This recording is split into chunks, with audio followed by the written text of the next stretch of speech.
So for me, I look at debt as a thing that limits me from doing what I want to do, not getting me there faster. Now I'm old school. Now I did my stupid. I did single stocks. I did all those things and I lost a lot of money.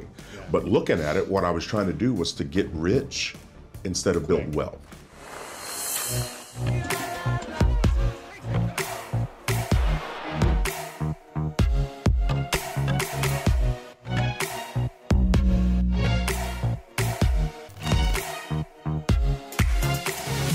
Welcome to the School of Greatness. We've got Chris Hogan in the house, my man. Good to see you, brother. Absolutely, man. I'm excited to learn more about your story. Former football player, small school, just Yep. like me. Yep. Then you went to coach for a while and popped around coaching. I did a little stint for like a sports camp, and then I realized after 2 weeks of sports training camp, I was like, this is fun. There's no money in this. No. They would offer me like $3,000 for the It's whole serious season. work too. Working all Yes. day, all night, no Yes. life. No. And I was like, well, how am I going to make money? You know, I played professional football for a season Yeah. in the Arena League. Yes. Got injured. And then I was making $250 a week there, so it wasn't like I was getting rich. Right. But I was like, how am I going to build wealth after this? I had no college degree yet because I left early to go to try and play professional. Gotcha. This was in 2008 during the height of kind of like the crash. Oh, I guess, yes. right? So I didn't have a degree. It's 2008. I'm sleeping on my sister's couch, making no money. And I remember thinking, I'm never going to make money. Like, I don't have skills. I'm like this dumb jock guy. Like, who's going to hire me? And how am I going to build wealth in my life? And I remember after about a year of sleeping on my sister's couch, my sister goes, I think it's time for you to start paying rent. Like, you got to do something with your life. Like, you've been depressed for a little bit. Now Right. it's time to like do something, or you got to move out. So she gave me the push to Wow. like do something. And I remember looking on Craigslist for jobs, sports marketing jobs in Columbus, Ohio. And I applied for this job. They gave me an interview, right? So I get an interview. And I'm thinking, like, this is actually a pretty cool job that I think I would do well at. Like, I enjoyed the description. I did sports marketing in school. Like, I'm into sports. Like, I think I'll do well at this. And I remember I had one sport jacket from my college. I get dressed, and I open the door to leave. And I remember I couldn't step out the door because in my crazy, confident mind, I was like, I'm going to book this job. I'm going to land this job. And for whatever reason, I was just like, and I'm not going to be happy. It's not going to be what I want. Like, I'm going to be there for a year. I'm going to chase the next thing at this career, and I'm not going to be happy. So I didn't end up going to the interview. And I said, now I need to figure out how to build wealth. Wow. And you have just written a book called Everyday Millionaires that teaches how ordinary people build extraordinary wealth and how you can do it as well. That's right. So I'm curious, I'll come back to my story later, but I'm curious to hear about your story and how you've studied 10,000 millionaires, Yes. 10,000 millionaires, Yeah. on how they've built wealth. And probably, I'm assuming there's a lot of commonalities where people have overcome challenges, Oh, yes. adversities, had to take big risks, they've probably lost a lot of their money at one point and had to rebuild with the lessons. So you've been in the financial world for 20 plus years That's now. right. Yeah. After coaching and realizing you weren't going to make money, you went to work at a bank. Bank. Okay. That's exactly right. So I started down the banking path. Now, I had wanted to go into the FBI. Okay, I had known this since seventh grade. Yeah. And so I get up, I'm meeting with an agent, I got a mentor, we're talking and hanging out. He's starting to tell me more and more about the reality of the Bureau.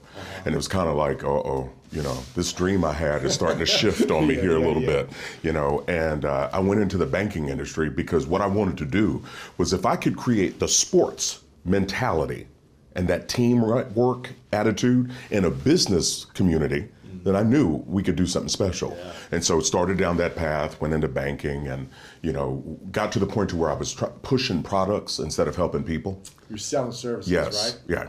And commission. That's exactly right. And so I realized I wanted to help people, not necessarily promote, right? And there's nothing wrong with business, Yeah. but I realized the push was more on the results instead of the people. Exactly. My dad was in life insurance for 30 years. Okay, so you know. It's all based on That's right. selling That's policies right. and That's right. products. And so I had a chance to cross path with Dave Ramsey at a charity event. And so, When was this? Oh gosh, this was back in 2005. So cross paths, we struck up a friendship, started talking a little bit, and after 3 or 4 meetings, he was like, "Why don't you come help me do this?" And I'm like, "Dave, you don't need any help, brother. You're winning. Yeah, he's you're crushing. good. You're He's good." crushing. And so, but I got a chance to see and know his heart and understood what he was trying to do. So joined the team there, started, I was working with pro athletes, entertainers, and musicians. I was trying to help them understand how to control their money, right? So many of them, as you well know, will depend on their agent or their business manager. And a lot of them guys end up getting taken advantage of. I mean, I've spent a lot of time out here in LA. I could tell you several names of people that were taken advantage of. So obviously, I wanted to empower people to know what steps to take. And most of the athletes, I think the statistic is what, 80% go bankrupt or broke 2 years after they retire? Within 2 years after retirement. Think about that for a minute. Yeah, and some of these guys have made $50 to $100 million. And how do you go broke, right? That's what baffles people. Yeah. And I go, well, hold on. For regular everyday people, how do we spend 5 and 10 grand on a credit card? You do it one swipe at a time. So these guys are doing it on another level. Yeah. So, of course, I made agents nervous because they didn't want me making their clients smarter, right? And then the business managers in the music world. So anyway, so all that, I started speaking and teaching. And what I wanted to do was to empower people. So my mission statement is to educate, encourage, and empower as many people as I can, whether it's on leadership or money. Wow. Yeah. It's amazing, man. It's fun. And so how long did this study take where you studied 10,000? This thing was a 2-year project. Yeah. And anytime you're trying to talk to 10,000 people, it's like herding cats, But I wanted to talk to people all across the country because I didn't want people saying, well, you're just talking to people that know you and Dave. Yeah. Or, I wanted to get people that had never heard of us. So we ended up using a research firm to dig into it. And we found them and we talked with them. And the reality is people think millionaires are trust fund babies. That they inherited everything, or they got lucky, or hit the lottery. Or stocks. None of those are true. These are regular, everyday men and women that have worked hard over time. And they've been investing 25, 28 years. And the way the book is structured, we've got the information from the study, and we've got the information I want people to know, but the stories in this book of people that were homeless and turned it around, people that had $1 million or more in debt and turned it around. And so, Louis, it really goes back to a lot of the stuff you talk about. It's the mindset. Right? It's the mindset. And when you get the right people with the right information, results can happen. Yes. You talk about these myths that millionaires, about millionaires. What are some of the myths that surround millionaires? Yeah. Well, we talk about 6 in the book, but I'll tell you 2. Most people believe they inherited it all. Right? You see somebody with money, you think, oh, mom or dad handed it to them. The truth is 79% of the millionaires that I talk to, first generation wealth builders. They didn't come from anything. Right. These are people that focused and built money over time. Next myth, well, if you're a millionaire, you make a high-paying job, right? You got big income. Yeah. Nope. A third of the millionaires that we talk to never made 6 figures in a single working year. Really? Think about that for a second. Dual income, never made 6 figures. So that blows that myth out of the water. A third of the millionaires that we talk to. Wow. Right? Now you think about 6 figures nowadays, it's more prevalent than it's ever been. But for people, a lot of people with 6-figure salaries have nothing in the bank. Thank you. Because they just spend it all. That's exactly right. And they're using credit constantly to buy bigger things. That's right. No, you're absolutely right. Yeah. So what happens is people tend to think that income is so important. And I'll tell you, no, it's not. Because I was one of those people. I remember I was making about 30 grand. And I thought, all right, when I get serious, I'm 1 year out of grad school making 30, 40 grand. I said, all right, when I make this amount, I'll start to get serious about my money. Well, you know that path, right? Well, when I make this amount, the next thing you know, lifestyle grows and you never end up taking control. But these are regular, everyday people that took control and were focused. It's amazing. So let me tell you this. Top 3 positions of the 10,000 millionaires we studied. Number 1 was engineer. Which doesn't surprise you, right? They're good at planning. Yeah. Accountants. Organized. Yeah, accountants, same thing. They were number 2. They're good at counting stuff. Number 3 was teachers. Wow. Teachers. They're not making that much. Exactly. And you think they're undervalued, underpaid. How are teachers doing this? Well, if you think about what it is, wealth building is a long-term view, right? Not a quick hit. And so these get-rich-quick schemes that we see on TV at late night, they get me riled up. Because they're preying on people. But these people were people that built wealth over time, investing in their 401k, their 403bs. So anyway, the goal of this book is to let people know the American dream's not dead. Yeah. It's alive and it's well, and it's available to people. We just have to take action. Absolutely. What are some of the things that they do on a daily basis, these millionaires? What are some of the steps to take? And how do they think differently than non-millionaires? Great. 97% of the millionaires that we studied feel that they control their own destiny. Now think about that for a minute, because we have a victim mentality issue in America today, where we want to blame somebody for us not achieving something or getting in our way. So these millionaires think differently. 94% of them live on less than they make. So that means if they're making $100,000, they're living on 70 or 80, right? You can't build wealth if you live on more than you make. That's exactly right. And that's where the credit cards people start extending themselves and using credit cards. But 73% of these millionaires never carried a dime of credit card debt. They never carried debt. Debt. Yeah. Right. You might use the card, pay it off every month. Pay it off. Yeah. And so the mindset, and I love to give people in economics and a PhD in economics, interest that you pay is a penalty, right? If I use someone else's money, they charge me, right? That's a penalty. Interest that I earn on my investments is a reward, right? So why choose to penalize yourself? Don't use debt. Get yourself out of debt and invest and grow your money to reward yourself. Yeah. Powerful. Yeah.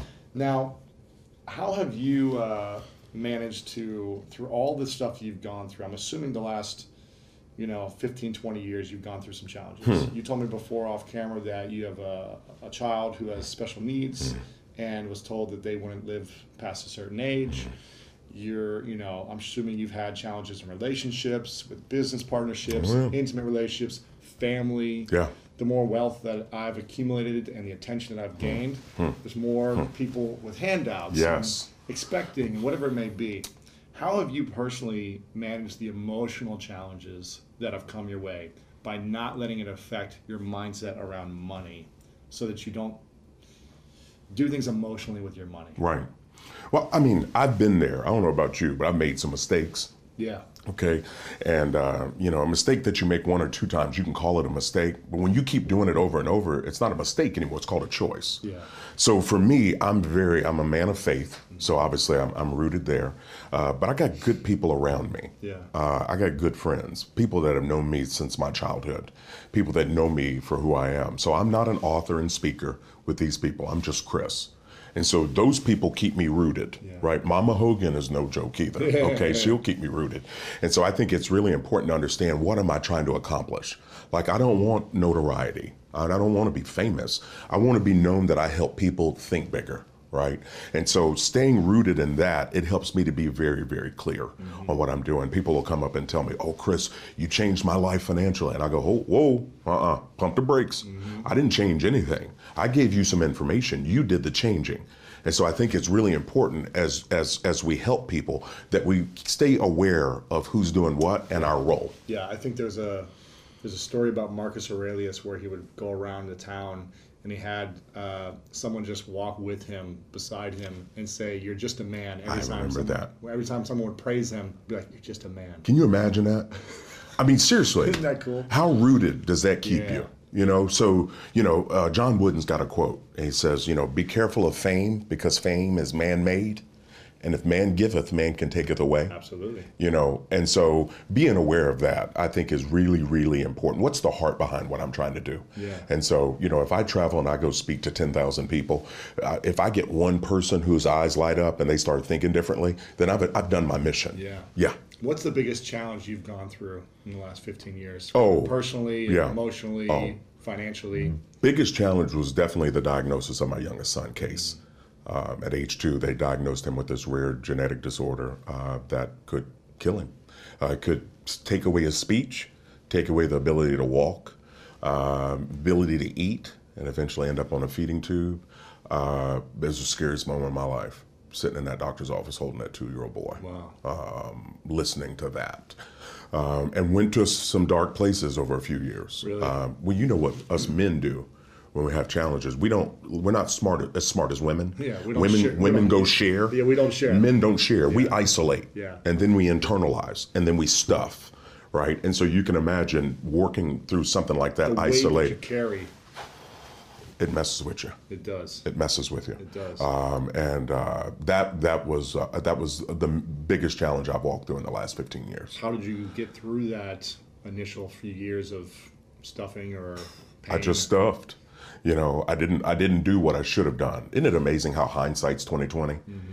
I wish I would have sought out those close friends, and they would check on me. And what would I say? I'm good. Yeah. I'm fine. Yeah. I'm all right. And I wouldn't. And so that was a learning lesson for me, that isolating is dangerous. That it's good to reach out and get help. It's good to have people you can be real with. And I came to this realization: we need 4 people in our lives. You need a mentor. That's just somebody that's having some success and can guide you. You need a coach who will push you. Right? You and I know word coach means something to us, right? Because they will get on you, they will drive you. Because what's the goal? To try to help you to get better. But you need 2 more. You need a cheerleader. You need somebody that believes in you. They're not worried about what you achieve. They believe in you. And that's important to have. And then you need a friend. You need somebody you can be real with, that you can just say what's on your head. They're not holding it against you. You can be honest. So if you get a mentor, a coach, a cheerleader, and a friend in your side, that's awesome. But I want to encourage people to do this. Not only find those 4, you need to be one of those 4 for someone else. You need to be 4 of those things. Is that what you're saying? That's right. You need to be a mentor. Yes. You need to be a coach. Yes. A friend. Yes. And a cheerleader. Absolutely. For someone else. For somebody. And when you do that, now what it does is it takes the focus off of you. You know, one of the things you and I have in common is I firmly believe that if you've ever walked through a mess in your life, that it qualifies you to be a messenger. It does. You know, when you've gone through some stuff, you learn. That's right. And if you're willing enough to be transparent to share it, and you're not worried about people's opinions, the impact you can have on someone else to give them the courage to try or to reach out and talk, that's a big deal, man. This life is hard. It's not meant to be done alone. No. Yeah. Wow. Who is your mentor, coach, cheerleader, and friend? Oh, yeah. Well, mentor is obviously Dave Ramsey. Yeah. This man has been an incredible mentor for me, just guiding me. And then over the 13 years of being with him. My coaches, man, I've got a lot. Yeah. I've got some people that are walking with me spiritually. I've got people that are walking me from a business perspective. I'm constantly reaching out to learn. I'm like a sponge all the time. That's big. Cheerleader, Mama Hogan. Yeah. I mean, that's my number one fan right there. She's behind me. I've got all kinds of family, uncles, and everybody. They're just for me. Friends, I got amazing friends. Yeah. Childhood friends, people at the office, people that care about me as an individual, not just what I do. They know me. Not the book. No. They'll call me out. Yeah. You know, they'll call me out. I got a call from a buddy the other day. He goes, dude, how's the road? He goes, you keeping your head clear? Yeah. You staying focused? And he said, don't believe the hype. That's right. And so what he's telling me is hey, keep helping people. Keep your heart in the right place, you know? And so it's good to have those accountability people to check in with you. Yeah, absolutely. And it just keeps your heart in the right place. Yeah. What would you say is your biggest insecurity, fear, or challenge right now? You've been through different phases of your life, and as you grow and expand, I'm assuming there's new challenges that you overcome and then new stuff that maybe you haven't overcome yet. Right. I think my biggest fear is, am I doing everything that I could be doing? Right. I've got 3 boys. They're hilarious, 14, 13, and 11. And these boys are my legacy. I grew up with a single mom, so my dad wasn't around. He came around with birthdays and holidays or whatever, but he wasn't there. So when I had started getting ready to have kids, my goal was to try to be the dad that I wish I would have had. And so that puts some weight on you, right? But I was hanging out with my boys, and we were somewhere, and I saw a poster of a little boy at a bus stop with a duffel bag, right? And he was just sitting at a bus stop, and I can't even remember what was under it. But I saw that little boy, and I thought of me, right? Like waiting. And then I realized, man, oh man, in my own life, like, you know, somebody somewhere is waiting on me to become what I was destined to be. And so if they're waiting on me to become who I was supposed to be, to impact their life, how long am I going to make them wait? You know? And so what that means is that I need to do everything I'm capable of doing, and some things some people say I can't do, just to be able to help that person somewhere that's waiting to hear an encouraging word or something to impact their life. Yeah. So that's something that drives me every day. Yeah. Yeah. What is it that people say you can't do? Oh man, I've had people tell me I couldn't write a book. You know, my first book came out in 2016, Retire Inspired. And I told a good buddy of mine, I told him I was working on a book. He goes, man, you can't write a book. Really? Yeah, and we were in church, right? I wanted to punch him in the eye. You can't hit people. You can't hit people in church. I got a feeling that's a sin, right, somewhere. But then later on, when I finished the book and at the book signing in town, he was one of the people there, and I realized something. What initially he said was that I can't write a book. What he was saying was it's not something he's ever thought about doing, and it's not something that he could do. It's his beliefs. That was him, right? And so for me, that was a grow-up moment. He wasn't putting a limitation on me. He was speaking his own limitation, wow. right? And so I just remember that, and I go, oh no, limitations. And so that's where I said, I'll accept compliments from anyone, but I ain't accepting limitations from nobody. Right? And that's anywhere in my life. You don't get to put a limit on me. That's what I love about, you know, Dr. Martin Luther King. The fact that he had the courage to have a dream, but the courage to share it, you know, that's something I want us all to have that mindset of. Stop thinking about what people say you can't do. You know, I mean, opinions are like yesterday's. Everybody's got them. What are you deciding in your heart to go do? Now start to go do that. Yeah. Yeah. Wow, man. So what do you do now in terms of your own wealth? How are you... You've probably learned a lot again over the last 20 years from the banking world, Yes. like selling services. You learned a certain amount to get to one level. And then you realize like, oh, some things work well and some things don't work well. And then you got to another level of your wealth. And then you realize, okay, now I've got more wealth. Some things work and some things don't work. And you keep, I'm assuming, expanding. And Yes. I'm building my wealth. I realize, wow, there's always something to learn. That's exactly right. There's always stuff. Now there's taxes. Now, now I've got to learn how to invest my money. Now I've got to learn what's the right places and all these things.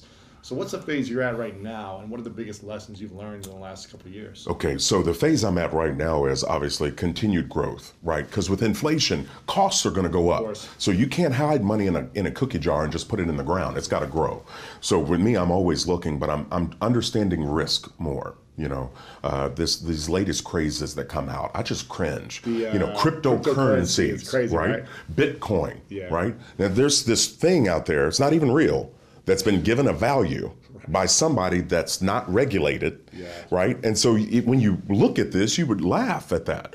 But we've had people seriously pursue that. Day trading years ago was a big thing. So for me, what I'm doing is I'm trying to be smart with what I do, but I need to be crystal clear on what not to do.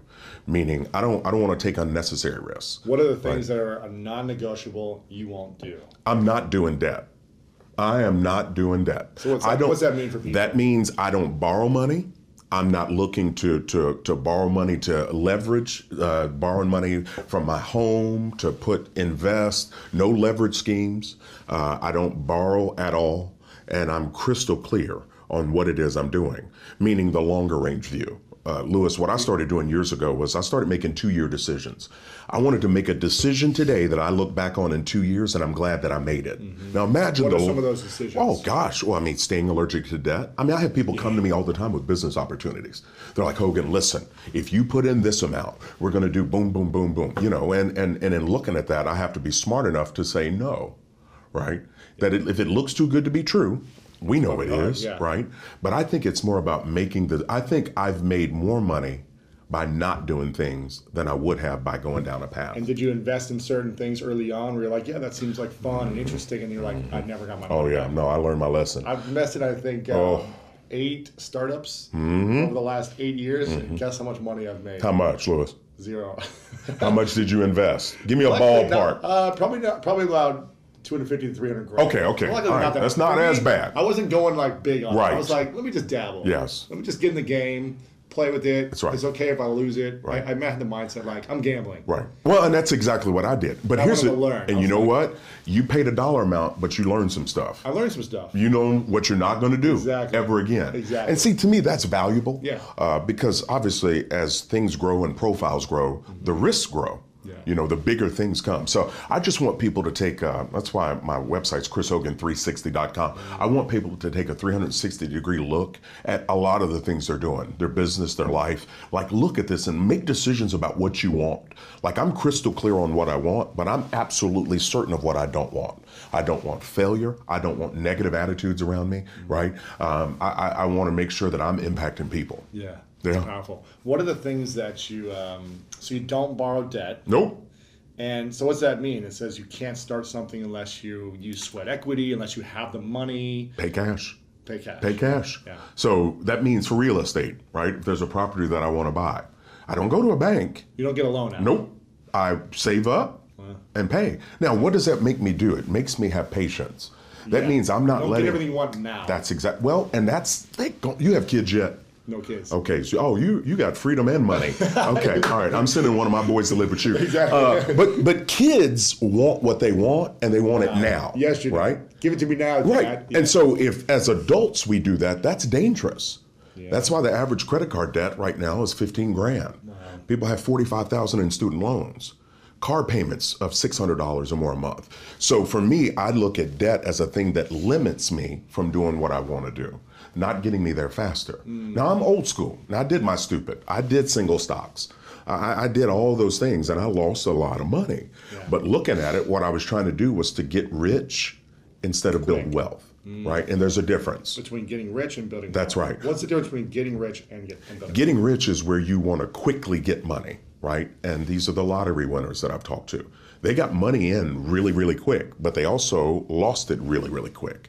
So building wealth is a long-term view, meaning you can have some fun and enjoy some stuff, but don't get so focused in the enjoying that you forget to plan for the future, right? What's the YOLO? That's the hipster phrase. Yeah. You only live once. Well, in my mind, if you have that mentality and you believe that, you're broke for a long time. That's right, because you're doing everything for today. So anyway, I want people to have just awareness. Like you can have some fun today, but let's also make sure we're doing some things, using the 401ks, using SEPs if you're self-employed. Put some money aside so it can start to grow for you. Talking to these millionaires, the number one thing they said that caused them to build wealth was employer-sponsored retirement plans, 401ks, 403bs, and Roth IRAs. So people out there that are self-employed, the SEPs, solo 401ks, you've got ways to be able to invest. And that's what I want people to do. And so wealth building is a long-term view. Getting rich is a quick hit. I don't want a quick hit. Yeah. What else can you do to invest your money besides, say you max out all your IRAs and everything, but what else do you personally do or advise people to do to invest? Well, you can also, people typically think, okay, well, I can only invest in my 401k, right? No, you can invest outside of retirement plans for the future. For example, I talked in my book, Retire Inspired, I talked about I want to retire by age 54. Right? And so, and looking at that. And so what does that mean? Because a lot of people think retirement's an age, right? Like at age 65, I can retire. And I go, well, the government's not going to take care of you, right? The average Social Security payout's around $13,000. Can you really live a dream on $1,300 a month? Oh, yeah. $1,300 a month. A month. $13,000 a year, $1,300 a month. Yes. Now, it depends on what you pay into it. But people were thinking the government was just going to take care of them. And you and I know better.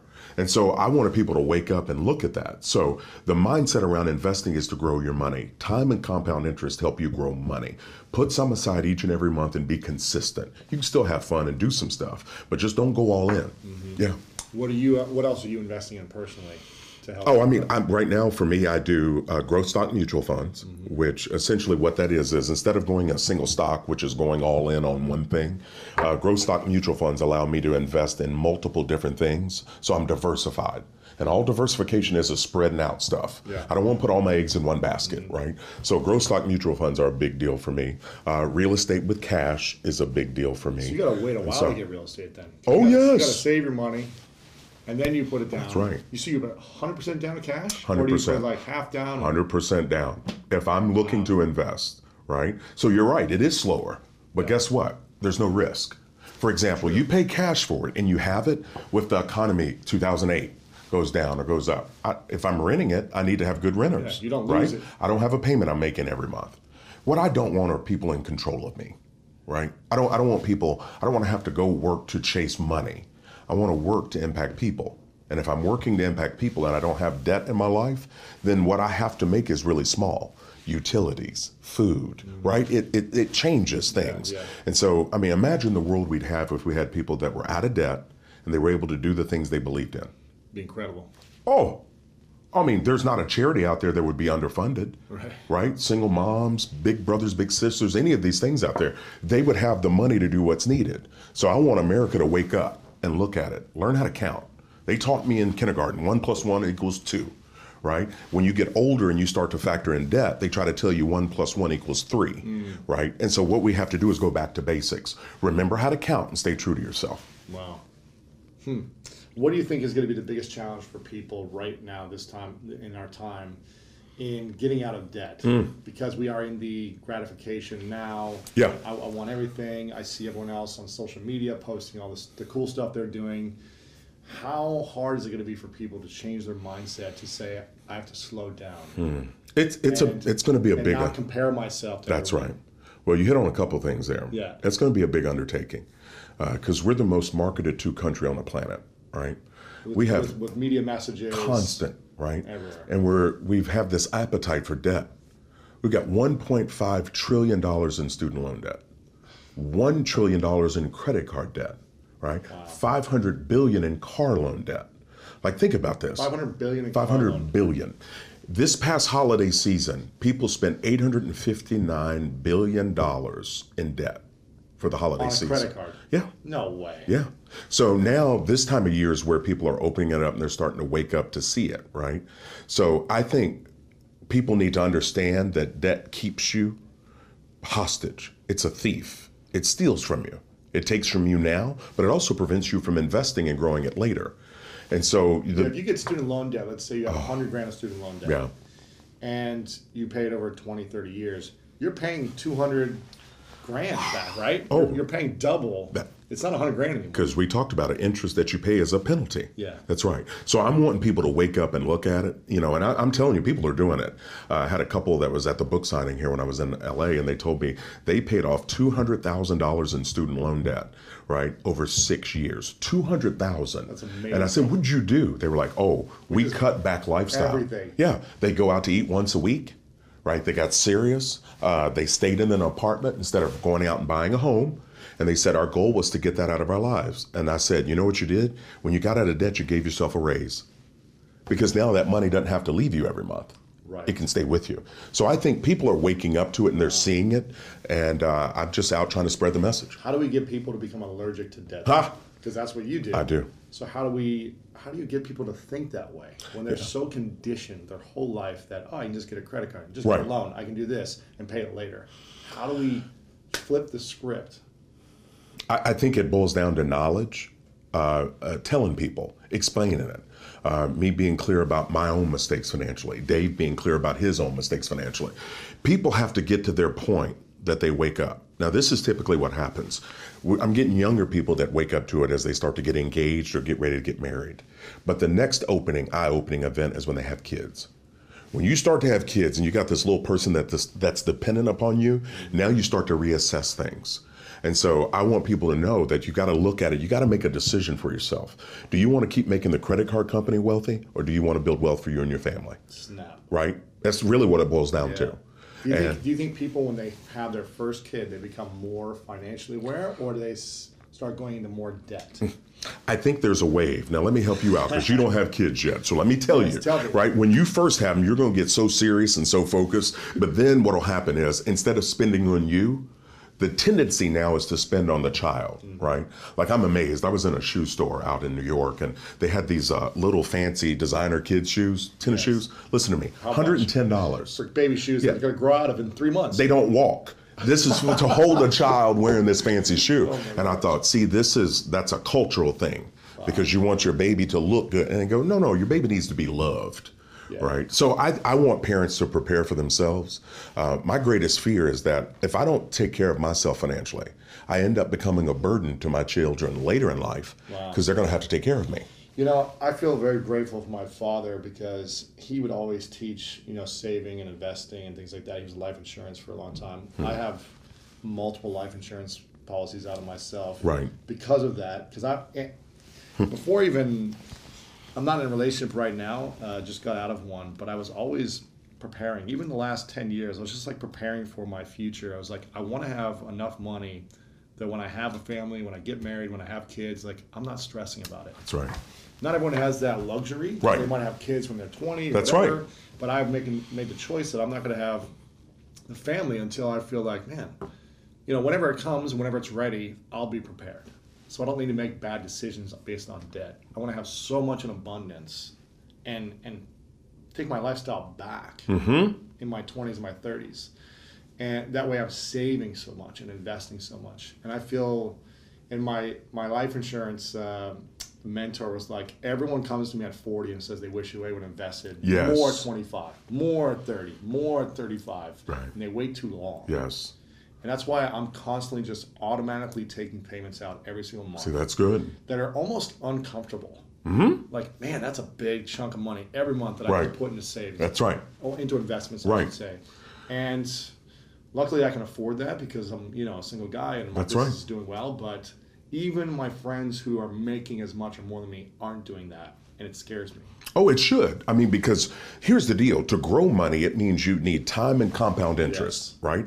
And so the fact that you're putting that aside is saying you're mature enough to know what you want later, Yes. right? And I think that's the difference between adults and children.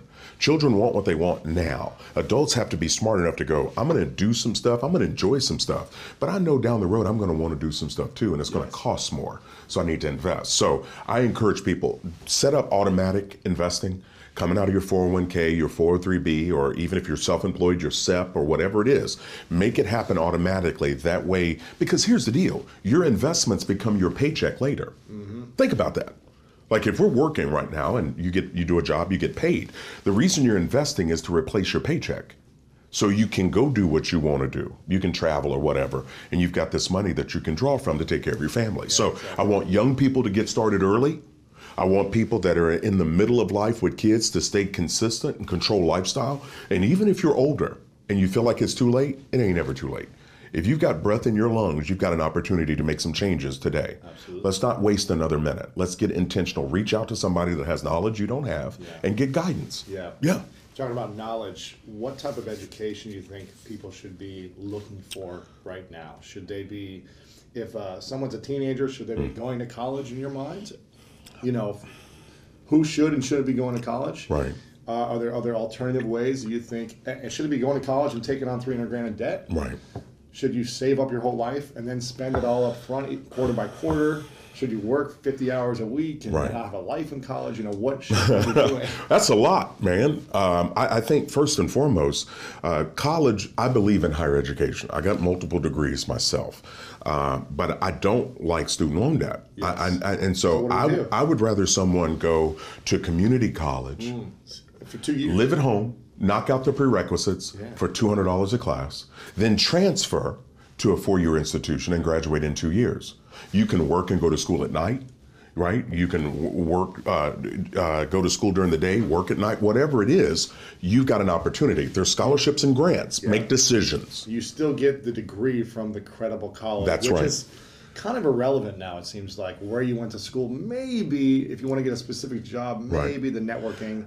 But if you spend 2 years somewhere else and you still graduate, you're getting a diploma. You still get the degree. That's right. Now, here's the thing. I'm not saying that college is for everybody. Right. There are trade schools out there. I mean, one of my mentors was a plumber, a 30-year plumber out of Kentucky. Plumbers make bank. He taught me a lot. So I'm not saying everyone needs to go to school, but I would rather people go into it with their eyes wide open. Mm-hmm. I don't like parents co-signing on loans because that just means you're guaranteeing if little Jimmy doesn't make the payment, you are. And that's rough. That's hard. But speaking of the fancy schools, back to the study, 62% of the millionaires that I studied went to public state universities. 62%. 8% went to community college. 9% didn't go to college at all. Really? Right. So education is not a factor for you to be able to build wealth. You have an opportunity. Yeah. And so I want people, to know. The choices you make every single day with your money. It's choices we make every single day around anything. Yes. Right? That's what leads us down that path. But I think we get tripped up when obstacles pop up. Like I had an opportunity to do a speaking gig at a special forces group. I won't say the name because I'm scared they'll drop through the ceiling and get me. But they were talking to me about how they have to pack their own parachute, right? But they said something to me. I had lunch with them. This is an amazing time. They said they plan for obstacles throughout their mission. They plan for them. They prepare for them. So that means when something pops up that was out of the norm, they've already talked about it or walked through it. And I love that mentality. I love that mentality that in life, we're all going to have some obstacles. You're going to have some stuff pop up that you didn't plan. But how do we handle it, right? What do we do? What do we go back to? That's our foundation that allows us, and I've got a phrase, I'm going to go under it, over it, or through it. The obstacle doesn't get me to stop, But I think obstacles are there for a reason, because for the people that aren't serious, obstacles make you stop. For the people that are focused, obstacles get you fired up. So which one are you? And that's what we get to decide about in our lives. So when there's an obstacle in your life, how do you approach it? If it's something that's scares you, or something that's challenging, or life-threatening, or financially threatening, or relationship threatening, how do you handle it? First thing I've learned to do is gear down, right? Because I'm a type A personality. My first instinct is to run toward it. Yes. No, I want to be smart now. So I gear down, I pull back, and I look, and I want to identify my options. How could I handle this? So you don't react really quickly. You can't. I think, you really are. So I think when you slow down and you pull back, it gives you a chance to kind of look at it. And remember what I said, I want to make 2-year decisions. I want to decide something today that I look back on in 2 years and I'm glad how I handled it, right? So it allows me to kind of reassess 360 degrees, determine my options, and then I go, okay, what's the path I'm going to take? So the obstacle doesn't get to dictate how I respond. I have to stay in control of me at all times, no matter what everybody else is doing, no matter how they're responding. And I think that's a critical thing for us to remember as humans. We control 3 things: our attitude, our outlook, and our responses. If we stay in control of those, we stay in control of our life. I love that. Yeah, man. Is there anything that's happened recently or in the last few years where there's been an attack on you, where someone's tried to take you down, where you just want to take the football mentality, like, I'm going to destroy you, and then you took a pause and you do this? Can you share that? Well, yeah. I mean, obviously via social media, right? I mean, you've got critics out there all the time, right? And so with whether it's book reviews or something, Hogan is a 1%er or all of this, and he's just trying to sell this and all that. I know my heart. I'm trying to help people. So what I've learned to do is this: critics math is an important thing. What I mean by that is, and you write books, you know what I'm talking about. You don't look at reviews. You ain't have time for that, because you can read 200 great reviews and one negative and read one negative. And which one do we walk away with? The negative. Exactly. Why is that? Right? And it's the mindset around it. And I think when what you're doing matters and you care about people, anybody saying something counter to what's real, that's the reality. Now, I know online people get all kinds of electronic muscles, meaning they feel tough, right? They'll say things online they would never say face to face. But the reality is that I can't be worried about that. Meaning I'm so busy doing what I'm supposed to be doing that I can't worry about that, right? I can't. And so when you put something in your rearview mirror, you can glance at it, but I'm gonna focus forward, right? The windshield is bigger than the rearview mirror. Absolutely. So I let it go. It's okay. It's all right. I know the people that know me, right? And those that don't, and it's okay. But I'm not worried about people's opinions. Yeah. Have you learned that lesson from Dave, or has he? Because I'm sure he gets millions of people that love him, and then there's probably people that are attacking him daily. Right? No, he's, as a mentor, he walked me through that, and he was like, look, you got to be focused. You got to know. And he'll actually read hate mail in our staff meeting. Oh, really? Oh, in front of everybody. He'll go, all right, got a letter in, got to share this with you guys. And he'll read it, right? And I love that he does that, because it means he's clear enough on what he's trying to accomplish that this doesn't faze him, right? How can 1 or 2 or 5 negative voices outweigh hundreds of thousands of positive? So we have to be grown up enough to go, can't be worried about that. Wow. Yeah. And here's my other opinion. If you're doing something 100%, you're going to offend some people. You're going to upset some people, right? So if you're not, are you going 100%? Like if you don't have some people hating, and there's a drink out there for haters. It's called Haterade, right? If you're not doing some things and frustrating some people, then you may not be doing it hard enough. Right. I mean, and it's okay. So expect it, right? Expect criticism. But out of criticism, you get an opportunity to reaffirm and recommit to what you're really serious about doing. And it also helps you to grow up. Yeah. What are some other things that these millionaires, and these are the millionaires that are like, on the reviews in the back, they're making 1.5 million net worth, 1 million net worth. Yeah. We're not talking about hundreds of millions. We're talking about the everyday individuals in America. That's right. Who got $1 million, $2 million, $3 million, right? So this isn't like the richest of the rich. No. But it's showing you like you can get to that level if you make the right choices, right decisions consistently over time. That's right. you can get there. You really can. And you don't need to make $1 million a year to get there. No. And I'm glad you said that, because people, when they hear millionaire, they think that somebody's making $1 million a year. No, not at all. These are regular, everyday people. So what they did is they invested consistently over time. And I've got a free tool at my website, the net worth calculator, to help people kind of understand, where are you right now? So net worth takes what you own minus what you owe. So what you own, your house, if it's paid off, or the equity, your cars, your bank accounts, your 401ks, add that up and subtract out anything you have debt on. And so if that end number is $1 million or more, then you're an everyday millionaire. So I want people to know it's possible. 89% of these millionaires had a net worth between $1 and $5 million, but they're working regular jobs. They're managers in business. They're accountants, teachers. So I don't want people to think that this is not something that's possible for them. I met Condoleezza Rice last May at a leadership event that we were all doing. One of the smartest people I've ever met. She speaks 3 languages, and her purse was smarter than me. But she said something growing up in Alabama in the 50s. She said that she was reminded of a few things by her parents, because you can imagine her growing up in Alabama. She was called everything but her name. Of course. Right. But she said her parents reminded her constantly that, Condi, it's not a matter of where you come from. What matters is where you're going. Right. And so for people that are out there that grew up in the wrong side of the tracks, or weren't born into a family that had silver spoons, or a single mom, it doesn't mean you're done. That's your start point. You've got an opportunity to write your legacy and write your story. Your effort and your focus over time. Don't listen to people tell you what you can't do. Find those people that believe in you, right? And protect those people. And it's really important for our inner circle to be a circle that's been properly vetted. Absolutely. Right? Everybody can't have access to the inner circle. So get people around you that believe in you, and that you can believe in them, and let's move, man. Yeah. We got things. This is the greatest country on the planet, in my opinion.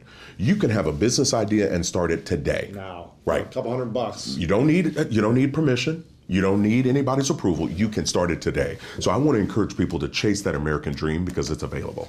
I also think that, sometimes growing up through adversity is an advantage for you, because it makes you say, I don't want this life anymore.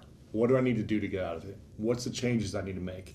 Whereas when you grow up in a perfect situation where money's given to you, you don't have to think that way. You're just like, oh, this is the normal. This is expected. So you didn't have a silver spoon? No. Oh, me neither. Yeah, exactly. Me neither. And I think that's one of those things that drive certain people. Yeah. Absolutely. Like, you don't take things for granted. No. When you've worked hard for it, absolutely, you see it differently and you appreciate it, right? I tell people this.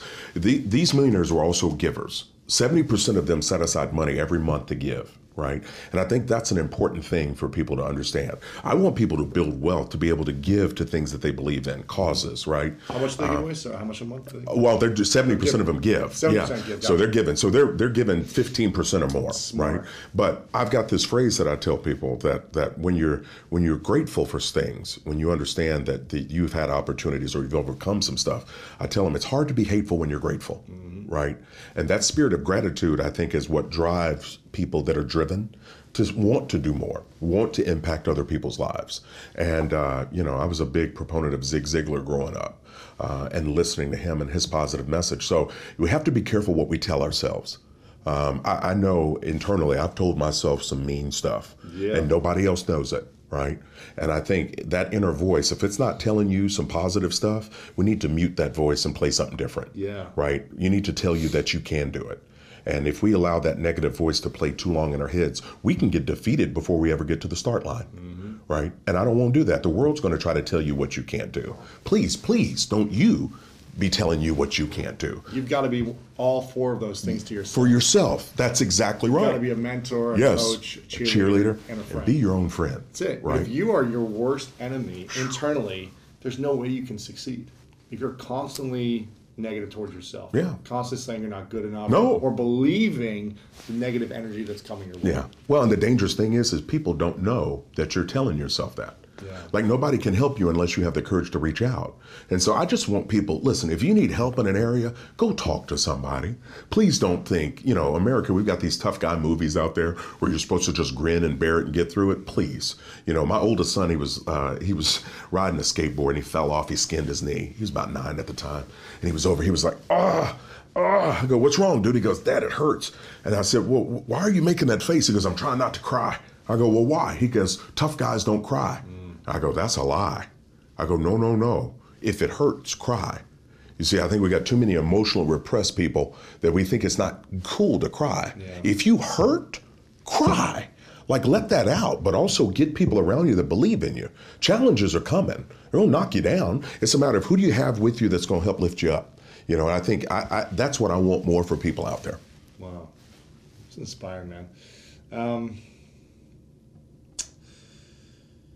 Do you recommend that people, when they're working a 9-to-5 job or just a normal job, that they get a side hustle? That they pick up some extra work on the side somewhere so they can save more, so they can invest more?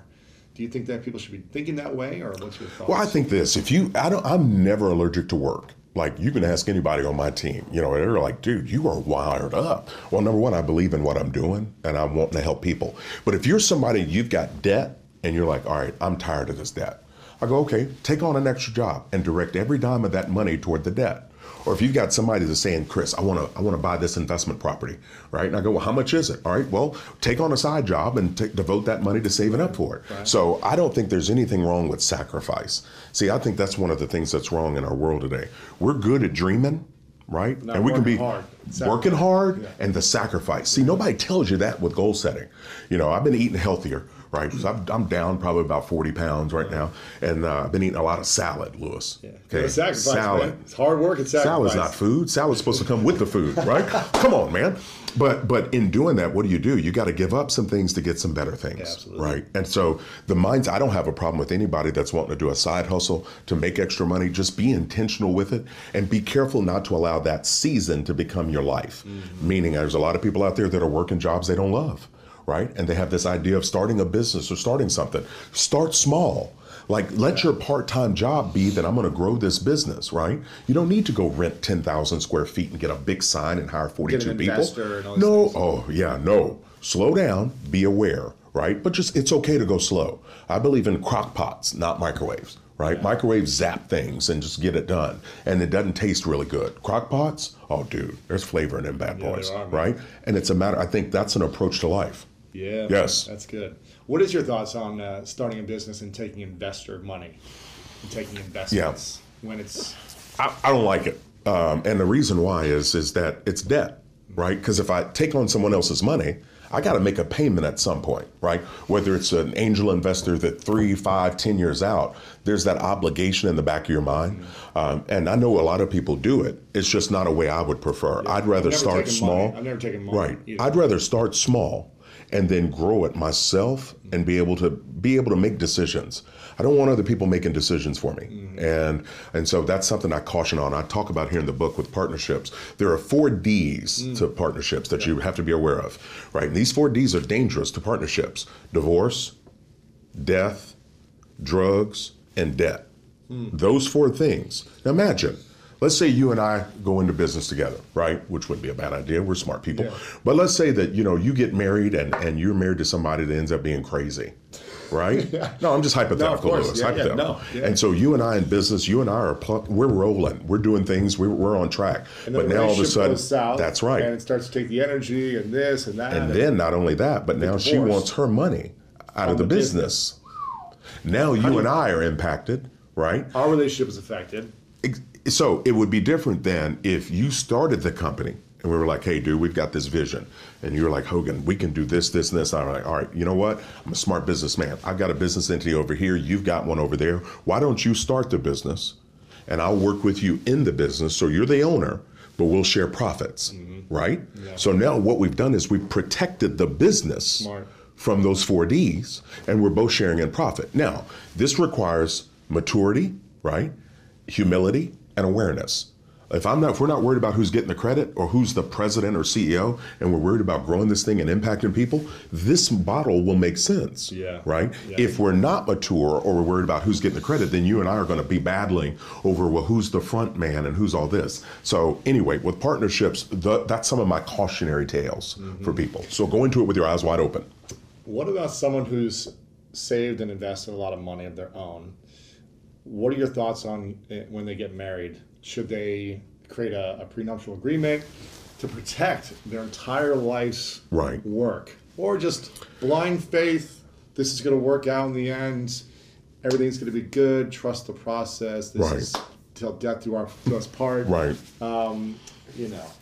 Okay, now I've had to go down this path with some business people, athletes, entertainers. Here's my thought. If the wealth was built prior to this relationship, right, then a prenup can make sense, all right?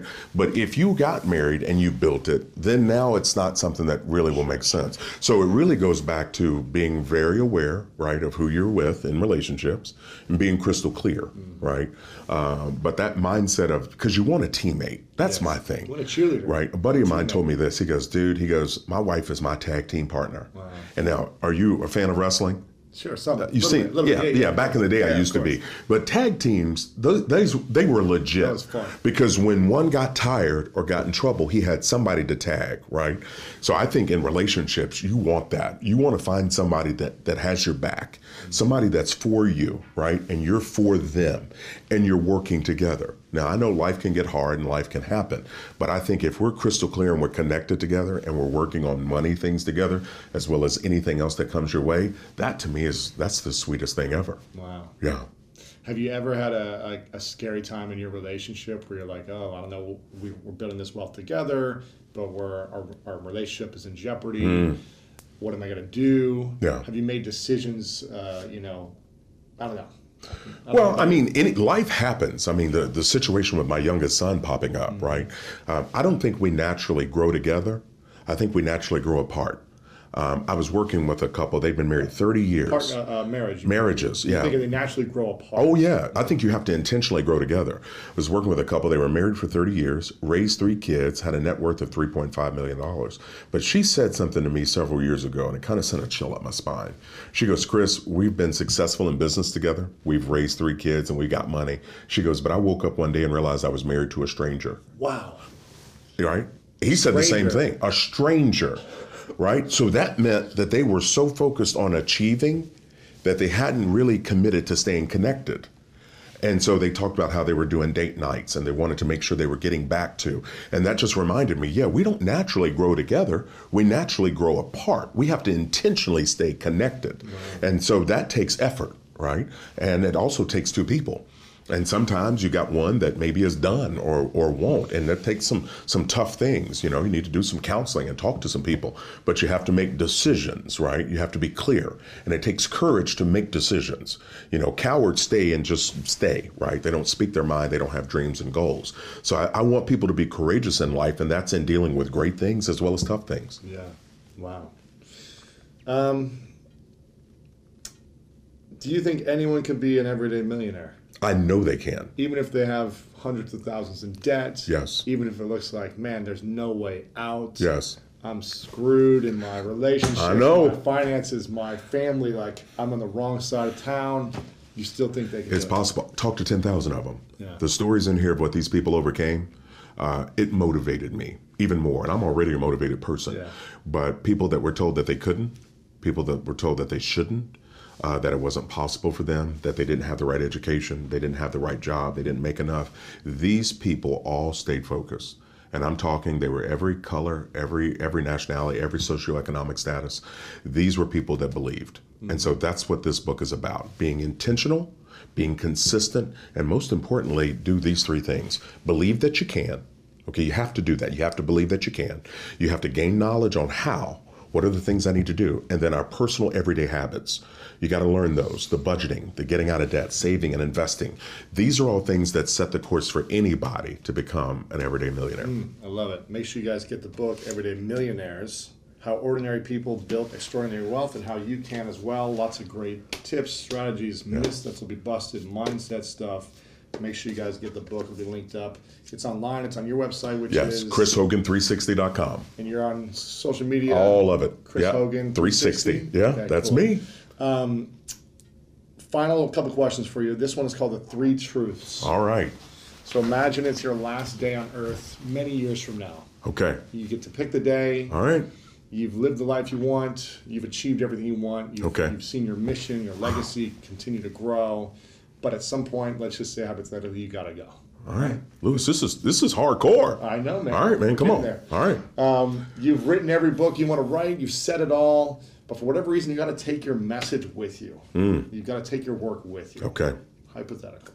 But you get to leave 3 truths behind.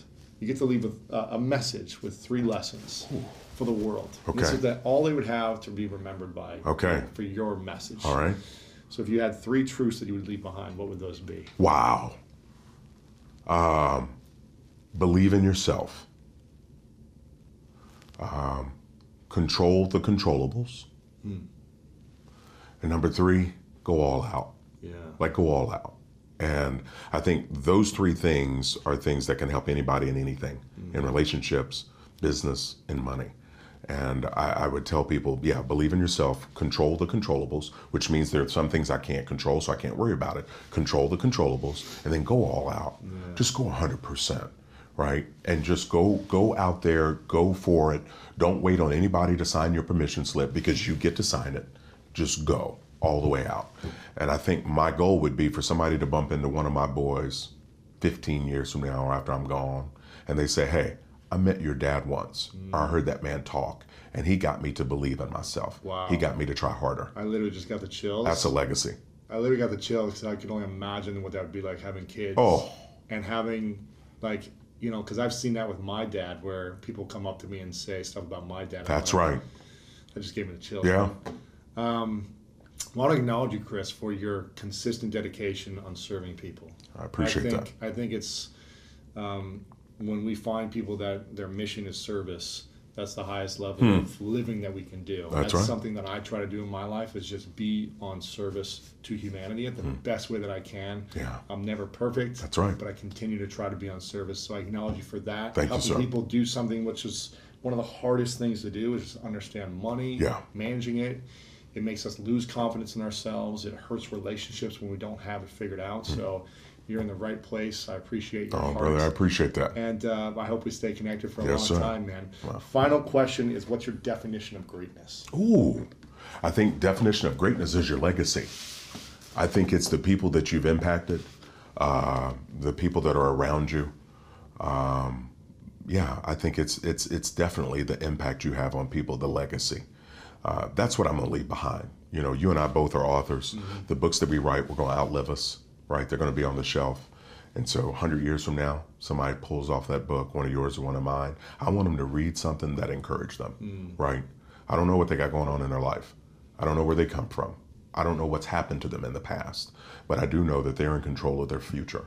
And that's what I want them to believe. Chris, thanks, man. Thank you, brother. Appreciate you, man. Appreciate it.